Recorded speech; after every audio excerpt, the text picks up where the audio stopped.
Hello everyone, you are watching Learn Easy with us. We provide educational and training videos every day. To stay updated with our latest content, please click the subscribe button and hit the bell icon so you never miss a video. Please share your valuable feedback in the comments below after watching the video. Without any delay, let's get started. Ready? Let's dive into today's topic. Now, in the last lesson, we saw how we could use if-elif-else to check for multiple conditions.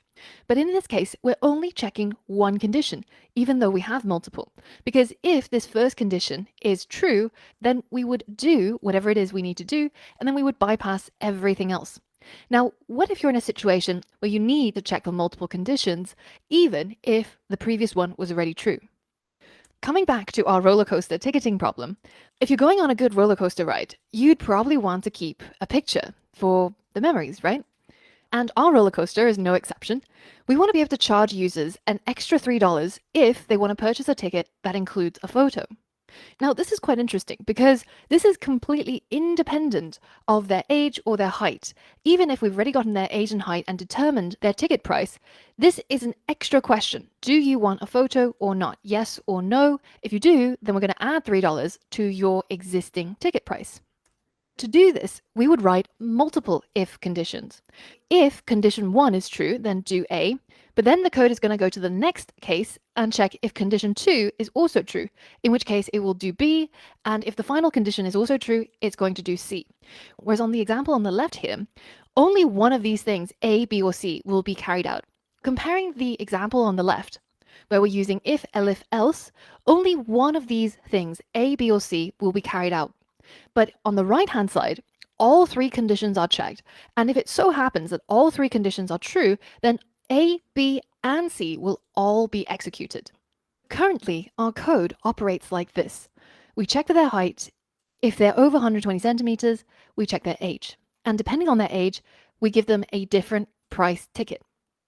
What we now want is, even after we've checked for their ticket price, we want to ask them a question. Do you want photos with your ticket? And if the answer is yes, then we're going to add $3 to their bill, no matter which type of ticket they've got. And finally, we give them the total bill. If they say no, then we jump straight to the total bill and just tell them the price of their ticket.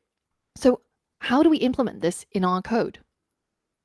Well, first, let's change these print statements. Instead of giving them the bill at each of these steps, I'm going to tell them which type of ticket they're eligible for. So the next thing to do is to ask them whether if they want a photo or not. So I'm going to need to use an input. But the question is, where do I put that? Now, the correct answer is that it has to be at the same indentation level as this if block. So you can imagine this whole thing with the if, elif, and else as sort of belonging together, because they all relate to one thing. What is their age and which type of ticket are they eligible for? Now, outside of that if statement, I'm going to create an input and ask the user, do you want a photo taken? Type Y for yes or N for no. And then I'm going to save their input inside a variable called wants photo. So now I'm going to use an if statement to check what their answer was. If it was true, then I'm going to add $3, and if it was false, I'm just going to skip to giving them their ticket price. So here is where I write my if statement. Notice how it's at the same indentation level as this previous set of if statements, but it's not at the same indentation level as this set of if statement. So essentially what's happening is once I've checked their age, then I'm going to check whether if they want a photo or not. And this is going to apply to everybody, no matter their age. So if wants photo is equal to Y, well, in this case, I'm going to go and add $3 to their bill. But how can I add $3 to the bill when I don't have a variable to vary? So instead of using these print statements, I'm going to create a variable up here called bill, and I'm going to set it to equal 0. Now, in addition to printing to the user how much their ticket is, I'm going to set the bill to the price that they're supposed to pay. So if age is less than 12, bill is equal to 5. If age is less than 18, then bill is equal to 7. And finally, for everybody else, the bill is equal to 12. So now, depending on these conditions, the variable bill is going to be changed to a different number. But once we land in this if statement, I'm going to have to add $3 to their bill, no matter which value it is at the moment. So effectively, what I want to do is bill equals the current value of bill plus 3. So if bill was 7, then this new value of bill should be 10. If bill was 12, then it should now be 15. Now, in Python, as well as many other languages, there's actually a slightly shorter way of writing this. When you want to increase the current value that's held in a variable, and you want to save it back into the variable, you can simply write plus equals. So bill plus equals 3 is the same as bill equals bill plus 3.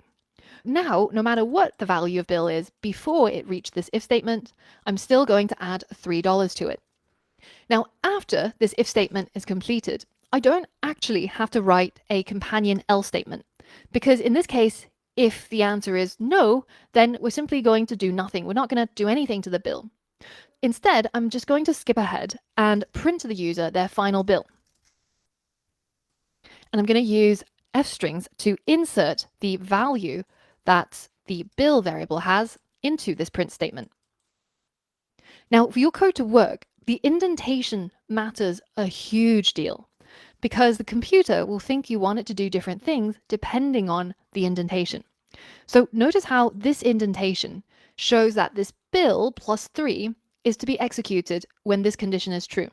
But this print statement is not indented to the same level, and effectively it's going to happen after this if statement has been executed.